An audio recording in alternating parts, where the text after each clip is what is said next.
Next topic is electrochemical cell and गिव्स energy of reaction. ये भी इंपॉर्टेंट टॉपिक है, यहां से भी न्यूमेरिकल्स आते हैं। Electrical work done in 1 second is equal to the electrical potential multiple by the total charge। ये फॉर्मूला है कि अगर मुझे इलेक्ट्रिकल वर्क निकालना है, हम यहाँ थर्मोडायनेमिकल वर्क की हम बात कर रहे हैं, it mean electrical work done in 1 second is equal to the electrical potential, it mean आपको क्लियर दिख रहा है यहाँ पे potential multiple by the total charge. Total charge क्या रहेगा यहाँ पे NF रहेगा। तो अगर मैं ये मल्टीपल कर रहा हूं तो ये जो वर्क मिलेगा कौन सा वर्क मिलेगा, electrical work according to the thermodynamics. If you want to obtain the maximum work from a galvanic cell then charge has to pass reversibly. The reversible work done by the galvanic cell is equal to the decrease in its गिव्स energy. तो गिव्स energy को हम use करना चाह रहे हैं, तो इट मीन ये जो वर्क होगा वो गिव्स एनर्जी के डिक्रीज के इक्वल होगा। सो दैट्स वाई हमने यहाँ पे नेगेटिव से इसको मल्टीपल किया है। तो it means del G equal to minus NF E cell. If we write the reaction Zn plus Cu plus 2 convert Zn plus 2 plus Cu, यानी डेनियल सेल की इक्वेशन को हम राइट डाउन कर रहे हैं, तो उसके लिए गिव्स एनर्जी चेंज क्या होगा, del G equal to minus N की जगह हम क्या पुटअप कर देंगे 2, क्योंकि इस इक्वेशन में कितने इलेक्ट्रॉन का ट्रांसफर हो रहा है 2 का। हाउ कैन यू ऑब्टेन, कैसे ऑब्टेन करेंगे, क्लियर विजिबल है, जिंक जो है किसमें कन्वर्ट हो रहा है +2 में, यानी +2 ऑक्सीडेशन नंबर का इंक्रीमेंट हो रहा है।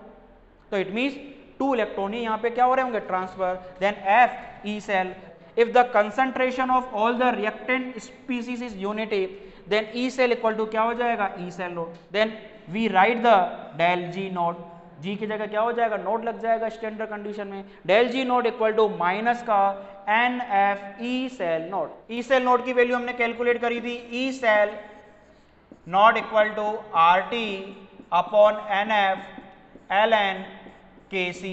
अब इन्होंने Kc की जगह क्या लिख रखा है यहाँ पे K, तो ये जो K है वो Kc ही है, यानी इक्विलिब्रियम कांस्टेंट, जिसको हमने अभी डिस्कस किया। E cell nought equal to RT upon NF ln Kc। तो ये वैल्यू जो है हम इस इक्वेशन में पुटअप कर देंगे, तो इट मींस NF से NF कैंसिल हो जाएगा और रिजल्टेंट इक्वेशन क्या मिलेगी, del G nought equal to minus का RT ln K, या आप Kc भी राइट डाउन कर सकते हैं। Now next important topic is conductance of electrolytic solution. The electrical resistance is the represented by the symbol capital R and it is measured in a ohm। Physics में आपने resistance पढ़ा है R, it means oppose the flow of current. This property क्या कहलाएगी, resistance कहलाएगा, और इसका जो सिंबल रहेगा वो क्या रहेगा, ओम रहेगा। And the electrical resistance of any object is directly proportional to length L and inversely proportional to of cross section capital है, then we can obtain the R equal to R directly proportional to L upon A। Proportional से हटाएंगे तो proportional constant आएगा जिसको हम रो से represent करते हैं, R equal to rho L upon A। ये फॉर्मूला आप पढ़ चुके हैं प्रीवियस क्लास में। The constant of proportionality rho is called the resistivity, या सबसे इंपॉर्टेंट टर्म स्पेसिफिक रेजिस्टेंस भी हम इसको कहते हैं। तो दोनों टर्म आपको लर्न करना है, रो का मीन्स रेजिस्टिविटी या specific resistance. The SI unit are ohm metre. Resistivity for a substance is the resistance, resistivity जो है एक रेजिस्टेंस ही है। when it is 1 meter long and its cross section area is 1 meter square। अगर L की value 1 metre हो और A की जगह हम 1 मीटर स्क्वायर पुटअप कर देंगे तो R इक्वल टू क्या आ जाएगा, रो हो जाएगा। The inverse of resistance capital R is called the conductance, जिसको हम कैपिटल G से रिप्रेजेंट कर रहे हैं, यानी 1 upon R represent the conductance capital G। तो इस फॉर्मूले को हम क्या कर दे, रिवर्स कर दे, तो इट मींस वैल्यू क्या मिलेगी, A अपॉन रो L, और जो 1 अपॉन रो होता है उसकी जगह हम एक नया कांस्टेंट यूज कर रहे हैं कि this is the kappa, kappa capital A upon small l। अब what is the meaning of kappa, जैसे हमने आर्क में रो यूज किया था तो R क्या था, रेजिस्टेंस, तो रो क्या हो गई, रेजिस्टिविटी। तो सिमिलर G क्या है, कंडक्टेंस, तो कप्पा कंडक्टिविटी। तो ऐसा unit of conductance is the siemens represent by the symbol capital S and is equal to the ohm inverse, also known the mu। The conductivity of material in cement metre inverse, ये इसकी unit हो जाएगी। Simple way में हम इसको represent करना चाहें, connectivity means conductance of volume of 1 metre cube. अब इसको मैं सीजीएस में कन्वर्ट करना चाह रहा हूं, आप 1 मीटर क्यूब नहीं राइट डाउन करना चाह रहे हैं तो 1 सेंटीमीटर क्यूब भी हम राइट डाउन कर सकते हैं। Then material are classified into conductor, insulator and semiconductor. अब हम मटेरियल को डिस्कस करना चाह रहे हैं, कितने टाइम में हमने डिवाइड किया इसको, conductor, insulator and semi conductor, depending on the magnitude of conductivity kappa. Metals and their alloy have very large conductivity are known as a conductor। यानी कंडक्टर में कौन आएंगे, जो कनेक्टिविटी सबसे हाई वैल्यू शो करें, metals and alloy. Substance like glass, ceramic having very low connectivity are known as insulator. जिसकी connectivity very low है वो इंसुलेटर कहलाएगा। Substance like silicon, dope silicon, gallium arsenide having the connectivity between the conductors and insulator are called semi conductor। जिस substance की connectivity conductor और insulator के बीच की रहेगी वो क्या कहलाएंगे, semi conductor. Now electrical conduction through metal is called the metallic और इलेक्ट्रॉनिक कंडक्टेंस। यानी जो कंडक्टर है, एक मेटेलिक कंडक्टर भी होता है और एक इलेक्ट्रोलाइटिक कंडक्टर भी होता है। मेटेलिक कंडक्टर आप प्रीवियस क्लास में पढ़ चुके हैं, लेकिन हमको इस चैप्टर में इलेक्ट्रोलाइटिक कंडक्टर को रीड करना है या पढ़ना है। तो सबसे पहले हम यहाँ पे मेटेलिक कंडक्टर को देख लें, यानी मेटेलिक कंडक्टेंस को देख रहे हैं हम यहाँ पे। It is due to the movement of electron. The electronic conductance depend on number 1 nature and the structure of metal, number 2 number of valence electron per atom, number 3 temperature. This is the very important. It means it decreases with increase of temperature. अगर हम temperature को increase करेंगे, we know very well temperature increases, kinetic energy also increases. तो किसकी kinetic energy increase होगी, electron की। So kinetic energy increase होने से जो कोलिजन है बिटवीन द इलेक्ट्रॉन वो इंक्रीज होगा, जिससे रेजिस्टेंस क्या हो जाएगा, इंक्रीज हो जाएगा। अब हमको यहाँ पे तो कंडक्टेंस देखना है। We know very well resistance का रेसिप्रोकल कंडक्टेंस, यानी रेजिस्टेंस इंक्रीज हो रहा है तो जो कंडक्टेंस है जिसको हम जी से रिप्रेजेंट कर रहे हैं वो क्या हो जाएगी, डिक्रीज हो जाएगी। When electrolyte are dissolve in water. अब हम इलेक्ट्रोलाइटिक कंडक्टर को देख रहे हैं, यानी electrolytic conductance. Electrolyte are dissolve in water, they furnish their own ion in the solution, hence its conductivity also increases. The conductance of electricity by ion present in the solution is called the electrolytic या ionic conductance। यानी जो electrolytic है वो aqua solution में क्या हो जाएंगे, dissociate हो जाएंगे आयंस में। तो आयन में डिसोसिएट हो जाएंगे यानी इसकी कंडक्टेंस क्या हो जाएगी, इंक्रीज हो जाएगी। The connectivity of electrolytic solution depend on number 1 nature of the electrolyte, number 2 size of a ion जिसको हम सोल्वेशन भी कहते हैं। इट मीन्स अगर साइज ऑफ आयन इंक्रीज होगी तो जो मोबाइलिटी है वो क्या हो जाएगा, डिक्रीज, मोबाइलिटी डिक्रीज। तो डिक्रीज होने से जो वो भी क्या हो जाएगी, डिक्रीज हो जाएगी। The nature of solvent, it's viscosity. अब विस्कोसिटी हम इंक्रीज करें, सिमिलर कंसेप्ट, मोबाइलिटी क्या होगी, डिक्रीज होगी। मोबाइलिटी डिक्रीज होने से कंडक्टेंस ऑल्सो क्या हो जाएगी, डिक्रीज हो जाएगी। Concentration of electrolyte, next is temperature, ये इंपॉर्टेंट है temperature. It increases with the increase of temperature. Now next topic is measurement of conductivity of ionic solution, specially design vessel conductivity cell. तो ये diagram की practice आपको करनी है। The quantity small L upon capital A is called the cell constant, denoted by the G star या G asterisk. तो जो हमने फॉर्मूला यूज कर रखा है एल अपॉन ए, उसकी जगह में क्या वैल्यू पुटअप कर दूंगा, जी स्टार। तो जो फॉर्मूला हमने अभी देखा R equal to L upon A kappa, तो ये जो एल अपॉन ए है उसकी जगह हम वैल्यू क्या पुटअप कर देंगे, जी स्टार या जी हैस्ट्रिक। तो we can obtain the value G star या G asterisk equal to R into kappa. अब एक यहाँ पे टर्म और आ रही है मोलर कनेक्टिविटी।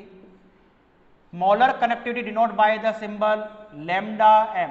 अब इसका फॉर्मूला क्या है, lambda M equal to kappa upon capital C. यानी अगर कनेक्टिविटी में हम कैपिटल सी का हम डिवाइड कर देंगे, कैपिटल सी का मतलब कंसंट्रेशन बहुत तरह की होती है, लेकिन इस कंसंट्रेशन में हमको मोलरिटी को यूज करना है, यानी kappa upon molarity denote the lambda M यानी molar conductivity. In the above equation, kappa is expressed in the Siemens meter inverse and the concentration C in mole per meter cube, then the lambda m unit is Siemens meter square mole inverse. Now next topic is variation of conductivity and molar conductivity with concentration. So it means conductivity always decreases. Conductivity का meaning क्या है? Kappa. Kappa always decreases with decrease in the concentration both for the weak and strong electrolyte. Molar conductivity of solution at a given concentration is the conductance of volume V of solution containing 1 mole of electrolyte keep between the two electrode with area of cross section A and distance of unit length या length small l. Conductance of volume of 1 centimetre cube को use कर रहा हूं क्योंकि chemistry में हम यहाँ पे ml को यूज करेंगे और we know very well 1 ml equal to 1 centimetre cube होता है कप्पा. तो 1 सेंटीमीटर क्यूब वॉल्यूम का जो कंडक्टेंस है वो कप्पा है, तो फिर v सेंटीमीटर क्यूब वॉल्यूम का जो कंडक्टेंस होगा वो क्या होगा? Kappa into V. तो ये टर्मोलॉजी, ये फॉर्मूला आपको माइंड में फिक्स करना है, इंपॉर्टेंट है for the numerical purpose. Lambda M equal to kappa into V. V come is volume of solution और जो सॉल्यूट हमने इसमें ऐड किया इलेक्ट्रोलाइट वो 1 मोल रहेगा. इट मींस मोलर कनेक्टिविटी की बात कर रहे हैं, यानी lambda M increases with the decrease in concentration. अब एक न्यू डेफिनेशन, एक और नई डेफिनेशन यहाँ पे, यानी इस चैप्टर में डेफिनेशन बहुत हैं और इसी डेफिनेशन पे आपके न्यूमेरिकल बनेंगे. When the concentration approach zero, तो the molar connectivity is known as the limiting molar connectivity represent by the lambda M nought. अब हम यहाँ पे नंबर 1 केस को ले रहे हैं क्योंकि हमने देखा कि इलेक्ट्रोलाइट 2 टाइप्स का है, स्ट्रॉन्ग और वीक. तो पहले हम यहाँ कंडीशन ले रहे हैं strong electrolyte. For the strong electrolyte, अब स्ट्रॉन्ग इलेक्ट्रोलाइट के क्या एग्जांपल है? NaCl, CaCl2, MgSO4. Lambda M increase slowly with the dilution. Figure 3.6 KCl, concentration left to right तो क्या हो रही है? इंक्रीज. हमको कंसंट्रेशन डिक्रीज करना है, यानी मैं मूव कहां करूंगा? Right to left.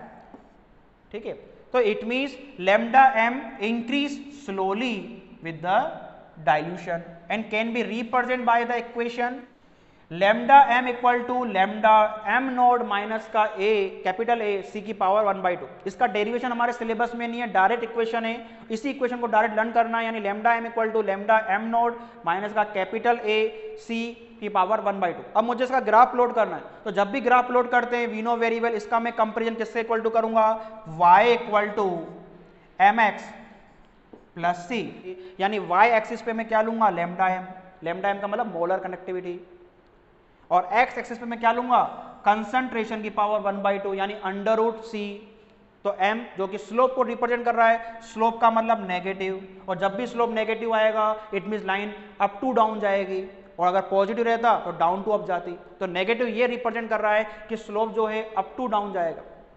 अब c का मतलब क्या है? Intercept on the y axis. तो intercept on the y axis किसको रिप्रेजेंट करेगा? लैम्डा m नोड, जिसको हमने लिमिटिंग मोलर कनेक्टिविटी का है. तो अब इसका ग्राफ कैसे बनेगा इसको हम अभी देखते हैं. तो ये ग्राफ आपको यहाँ पे रिप्रेजेंट हो रहा है, किसके बीच में हम यूज कर रहे हैं? यहाँ पे लैम्डा m और c की पावर 1/2. क्लियर विजिबल है कि जो स्लोप है यानी जो लाइन है वो कहाँ जा रही है? अप टू डाउन जा रही है. नाउ कोलराउस लॉ, ये बोर्ड में 1 मार्क्स में आया हुआ है. What is the statement of Kohlrausch law? तो आपको यहाँ से राइट डाउन करना है Kohlrausch law of independent migration of ion. क्या स्टेटमेंट है?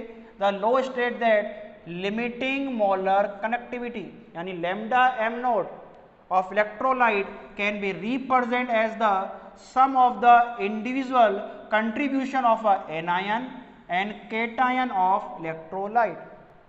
अब इसको हम एग्जाम्पल से आपको जल्दी समझ में आएगा. लाइक हम एग्जाम्पल क्या ले रहे हैं? NaCl. तो NaCl की जो लिमिटिंग कनेक्टिविटी है जिसको हम लैम्डा एम NaCl नोड से रिप्रेजेंट कर रहे हैं, तो जो NaCl का जो डिसोसिएशन होगा लाइक दिस, किस तरह से होगा? Na plus ion Cl minus ion. चाहे वो मोल्टन फॉर्म में हो या एक्वस फॉर्म में हो। तो इट मीन्स जो आयंस मिल रहे हैं उसकी मोलर कनेक्टिविटी, कौन सी कनेक्टिविटी है, लिमिटिंग मोलर कनेक्टिविटी के सम अप के इक्वल होगा, like lambda n plus ion node plus lambda Cl minus ion node. हम जनरल में बात करें, in general if the electrolyte of dissociation give the V plus cation, यानी number of cation क्या है V plus, and V minus is the number of anion, then the limiting molar connectivity is given by the lambda m naught equal to V plus lambda plus naught plus V minus lambda minus naught। अब इसको भी हम example समझें, MgCl2 ये किस form में dissociate होगा, Mg2 plus ion Mg2 plus ion plus 2Cl minus. अब हम यहाँ कोलराउस लॉ लगाएंगे, कोलराउस लॉ के अकॉर्डिंग लैम्डा m नॉट किसकी हम बात कर रहे हैं, MgCl2 की, ये किसके इक्वल टू होगा, वो जितने आयन में डिसोसिएट हो रहा है सब आयन के लिमिटिंग मोलर कनेक्टिविटी के सम अप के इक्वल रहेगा।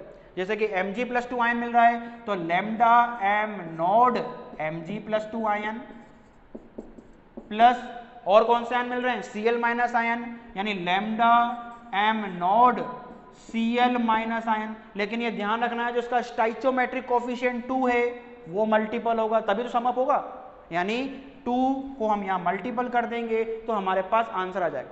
हम सेकंड कंडीशन देख रहे हैं, वीक इलेक्ट्रोलाइट। वीक का मतलब क्या एग्जांपल है हमारे पास, acetic acid, formic acid. Weak electrolyte like the acetic acid have a lower degree of dissociation at the higher concentration. Hence, for such electrolyte, the change in lambda m with dilution is due to the increase in the degree of dissociation। यानी अगर मैं इसका dilution करूंगा तो इसमें number of ion increase होंगे, यानी degree of dissociation यहाँ पे क्या होगा, इंक्रीज होगा। In such case lambda m increases slightly on dilution, especially near the low concentration। तो जिसको मैं आपको ग्राफ से एक्सप्लेन कर देता हूं।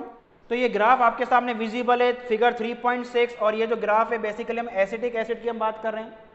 तो it means right to left जाएंगे तो राइट टू लेफ्ट जाने पे आप देख रहे हो कि जो कंसंट्रेशन है वो क्या हो रही है, डिक्रीज हो रही है। तो कंसंट्रेशन डिक्रीज का मतलब क्या हो रहा है, डायल्यूशन इंक्रीज हो रहा है। तो एकदम से आप कर्व इंस्टेंटेनियसली आप इंक्रीज देख रहे हो, क्या इंक्रीज हो रहा है, लैम्डा m। ओके, तो ये जो कर्व वाला ग्राफ है वो किसको रिप्रेजेंट कर रहा है, वीक इलेक्ट्रोलाइट को। At any concentration small c, if the alpha is the degree of dissociation, then it can be approximated to the ratio of molar connectivity at the concentration C to the limiting molar connectivity lambda m naught। तो जो degree of dissociation है उसका formula क्या मिलेगा, lambda m upon lambda m not. लेकिन हम weak electrolyte की बात करें लाइक एसिटिक एसिड, तो इट मीन्स यहाँ पे Ka है, Ka मतलब क्या है, dissociation constant for the acid. तो इट मीन्स किस एसिड की हम बात कर रहे हैं, acetic acid, CH3COOH। Weak electrolyte है तो हम डबल हाफ एरो से इसको हम रिप्रेजेंट करेंगे like this, CH3CO minus plus का H plus ion. At the T equal to 0, 0 पे इसकी कंसंट्रेशन क्या है, यहाँ पे 1, इसकी क्या रहेगी 0 0। T equal to T time की हम बात करें तो डिग्री ऑफ डिसोसिएशन क्या है, यहाँ पे अल्फा, तो यहाँ पे अल्फा डिग्री ऑफ डिसोसिएशन होगा 1 माइनस अल्फा, देन यहाँ पे अल्फा देन अल्फा। वॉल्यूम क्या है यहाँ पे V, तो नंबर ऑफ मोल में हम किसका डिवाइड कर दे, V का, तो 1 minus alpha upon V, alpha upon V, alpha upon V। It means number of mole divided the volume of solution, वो किसको डिटरमाइन करेगा, मोलरिटी, जिसको हम C से रिप्रेजेंट कर रहे हैं। तो इट मीन्स मैं इसको इस तरह भी राइट डाउन कर सकता हूँ, 1 minus alpha into C, alpha C, यानी 1 अपॉन V को हम C से राइट डाउन कर सकते हैं। अब Ka का मतलब क्या है, डिसोसिएशन कांस्टेंट फॉर एसिड, तो हम कैसे डिटरमाइन करते हैं, प्रोडक्ट की कंसंट्रेशन डिवाइडेड रिएक्टेंट की कंसंट्रेशन। प्रोडक्ट की कंसंट्रेशन क्या है यहाँ पे, एसीटेट आयन, एसीटेट आयन की वैल्यू क्या है, alpha C, H plus ion की concentration alpha C divided the CH3COOH concentration 1 minus alpha into C, C से सी कैंसिल हो जाएगा और डायरेक्ट वैल्यू आपको यहाँ पे राइट डाउन की हुई है जिसको मैंने यहाँ पे कैलकुलेट करके बता दिया according to the class 11 chapter equilibrium, C alpha square upon 1 minus alpha, और ये अल्फा की वैल्यू आपको गिवन है lambda M upon lambda M 0, value put up करेंगे तो के ए जिसको हम डिसोसिएशन कांस्टेंट फॉर एसिड कह रहे हैं उसकी वैल्यू ऑब्टेन हो जाएगी। अब next important topic is electrolytic cell. हमने जो इस चैप्टर में पढ़ा है गैल्वेनिक सेल पढ़ा था। गैल्वेनिक सेल में जो एनोड था वो नेगेटिव था और कैथोड था वो पॉजिटिव था। अब यहाँ जो सेल है इलेक्ट्रोलाइटिक सेल, इसमें एनोड क्या रहेगा पॉजिटिव, कैथोड क्या रहेगा नेगेटिव रहेगा। गैल्वेनिक सेल को जिसको हमने वोल्टेइक सेल भी बोला था उसमें क्या हो रहा था केमिकल एनर्जी किसमें कन्वर्ट हो रही थी इलेक्ट्रिकल एनर्जी में, जबकि इलेक्ट्रोलाइटिक सेल में क्या होगा इलेक्ट्रिकल एनर्जी जो रहेगी वो किसमें कन्वर्ट होगी केमिकल एनर्जी में। ठीक है, तो ये बेसिक डिफरेंस है गैल्वेनिक सेल जिसको हमने वोल्टेइक सेल कहा है जो अभी तक हम पढ़ते हुए आए हैं। अब जो सेकंड सेल है यहाँ पे इलेक्ट्रोलाइटिक सेल। अब जो फेराडे लॉ आपको दिख रहा है वो इस सेशन 2020-21 से डिलीटेड है। Now last very important topic, यहाँ से भी न्यूमेरिकल आते हैं। इस टॉपिक का नाम है प्रोडक्ट ऑफ इलेक्ट्रोलाइसिस और उसके आगे के जितने भी टॉपिक है वो डिलीटेड है सेशन 2020-21। तो इट मीन इस टॉपिक को बहुत केयरफुली रीड करना है या समझना है हमारे को। The product of electrolysis depend on the different oxidising and reducing species present in the electrolytic cell and their standard electrode potential। like हम examples इसको जल्दी समझ सकते हैं। for example we use a molten NaCl, the product of electrolysis sodium metal and chlorine gas। यानी हमने केवल NaCl लिया है, इलेक्ट्रिसिटी फ्लो करेंगे Na प्लस आयन मिलेगा और Cl माइनस आयन मिलेगा। Na प्लस पॉजिटिव है वो कहाँ जाएगा नेगेटिव इलेक्ट्रोड की ओर, और हमने सेल कौन सा यूज किया इलेक्ट्रोलाइटिक, नेगेटिव कौन रहेगा कैथोड, तो Na प्लस आयन कैथोड पे डिपॉजिट हो जाएगा। Cl माइनस कहाँ जाएगा पॉजिटिव इलेक्ट्रोड की ओर, इस सेल में पॉजिटिव कौन है एनोड, तो Cl माइनस आयन कहाँ जाएगा एनोड की ओर और वहां पे क्लोरीन के फॉर्म में इवोल्यूशन हो जाएगा। लेकिन कंडीशन चेंज कर रहे हैं हम, क्या कंडीशन ले रहे हैं कि it means during the electrolysis of aqueous sodium chloride. अब की बार मैंने वाटर ऐड कर दिया, इट मीन वाटर को मैं किस तरह रिप्रेजेंट कर रहा हूँ H2O, H2O जो रहेगा यहाँ पे H प्लस आयन भी प्रेजेंट है और O की पावर 2 माइनस आयन भी प्रेजेंट है। तो H प्लस जो है वो पॉजिटिव है, पॉजिटिव कहाँ जाएगा नेगेटिव कैथोड की ओर, और कैथोड पे पहले से क्या NaCl का Na प्लस आयन, तो कैथोड पे Na प्लस आयन भी प्रेजेंट है और H प्लस आयन भी प्रेजेंट है। तो इट मीन्स किसका वहां पे रिडक्शन कराया जाए, कौन विनर है ये हमको आइडेंटिफाई करना है। सिमिलरली जो Cl माइनस आयन है वो कहाँ मूव करेगा एनोड की ओर, और यहाँ पे वाटर हमने यूज किया है तो O की पावर 2 माइनस है, तो ये O की पावर 2 माइनस भी कहाँ पहुंच जाएगा एनोड की ओर। तो एनोड पे ऑक्सीडेशन करना है तो मैं क्या O की पावर 2 माइनस का ऑक्सीडेशन करूं या Cl माइनस का करूं, तो इसके आइडेंटिफिकेशन के लिए हमको यह टॉपिक पढ़ना है। इसी से रिलेटेड हमारे न्यूमेरिकल है। एट द कैथोड, कैथोड पे दो रिएक्शन ऑब्टेन हो रही है, कैथोड नेगेटिव है तो Na प्लस आयन भी है और H plus ion hydrogen gas का इवोल्यूशन भी करेगा। अब इनका जो ई सेल नोड की वैल्यू यहाँ पे माइनस का 2.71 वोल्ट है और यहाँ पे 0.0 वोल्ट, तो विनर कौन रहेगा, it means the reaction with higher value of E naught is prefer. E naught कौन है मतलब रिडक्शन पोटेंशियल, इन दोनों में से हायर वैल्यू किसकी है 0, तो 0 हायर है यानी वहां पे कौन सी गैस इवोल्व होगी hydrogen gas instead of deposition of sodium metal. तो इट मीन्स कैथोड पे रिजल्टेंट यानी विनर कौन रहा यहाँ पे H प्लस आयन, यानी H plus ion gain the electron convert to the H2 gas. H plus ion is produced by the dissociation of H2O, like H2O convert हो रहा है H plus ion and OH minus, तो दोनों का हम resultant कर देंगे तो वो इक्वेशन क्या आ जाएगी कैथोड पे आ जाएगी। दोनों को समअप कर दिया तो कैथोड पे ये रिजल्टेंट इक्वेशन ऑब्टेन हो जाएगी। At the anode the following oxidation reaction are possible, Cl minus convert to the Cl2 plus electron and H2O convert the O2 plus 4H plus ion plus 4 electron। दोनों के लिए आपको E cell node की value given है, तो it means the reaction at anode with the lower value of E node is preferred and therefore water should get oxidized in the prefer to the Cl minus। तो इस तरह से हम anode की जो overall reaction है उसको हम राइट डाउन कर सकते हैं। कैथोड की हमने रिएक्शन ऑब्टेन कर ही लिए और इससे फिर हमारे पास नेट रिएक्शन ऑब्टेन हो जाएगी।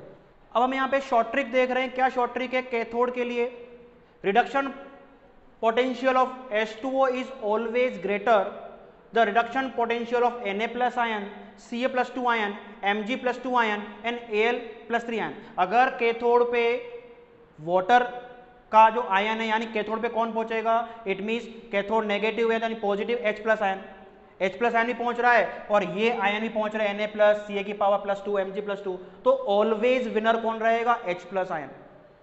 लेकिन सपोज करो Cu प्लस 2 आयन है, Ag प्लस आयन है, Zn प्लस 2 आयन है, तो फिर वहां पे H प्लस आयन लूजर हो जाएगा, लेस देन का मतलब लूजर। लाइक एनोड पे हम बात करें, एनोड पे यानी पॉजिटिव है, पॉजिटिव पे कौन जाएगा, नेगेटिव, यानी वाटर में से O की पावर 2 माइनस कहां जाएगा, एनोड पे, और साथ पे कौन जा रहा है, SO3 की power 2 minus, sulphide, sulphate, nitrate, H2O3 की पावर 2 माइनस, तो उस कंडीशन में विनर कौन रहेगा, O की पावर 2 माइनस।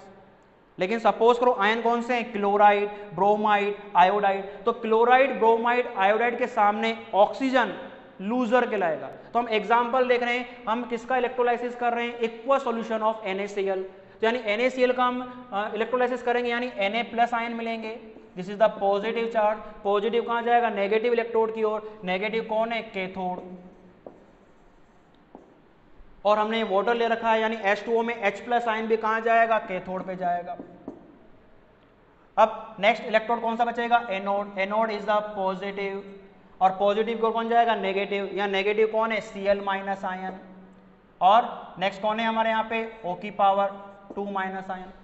तो हम यहाँ पे शॉर्ट ट्रिक को देख रहे हैं, कैथोड, ये कैथोड है और हमारे पास आयन कौन सा है कैथोड पे, Na प्लस, यानी इस वाली कंडीशन की हम बात कर रहे हैं। तो इस वाली कंडीशन में विनर कौन है, वाटर, वाटर कौन बनाएगा, H प्लस आयन, यानी कैथोड पे जो रिजल्टेंट प्रोडक्ट बनेगा वो किसका बनेगा, H प्लस आयन का, यानी कौन सी केस निकलेगी, H2। एनोड की हम बात करें तो एनोड में आप देखो पेयरिंग, वाटर के साथ किसकी पेयरिंग है, Cl माइनस, यानी इसमें Cl माइनस में कौन विनर रहेगा, Cl माइनस आयन, यानी जो ऑक्साइड है ऑक्सीजन गैस का फॉर्मेशन नहीं करेगा, यहाँ पे कौन सी गैस निकलेगी, Cl2। तो इस तरह से आपको विनर आइडेंटिफाई करना है। आई होप आपको ये शॉर्ट ट्रिक समझ में आ गई होगी। Okay, I hope you understood this part very well. I will suggest you that go through by the NCERT book. Thank you student.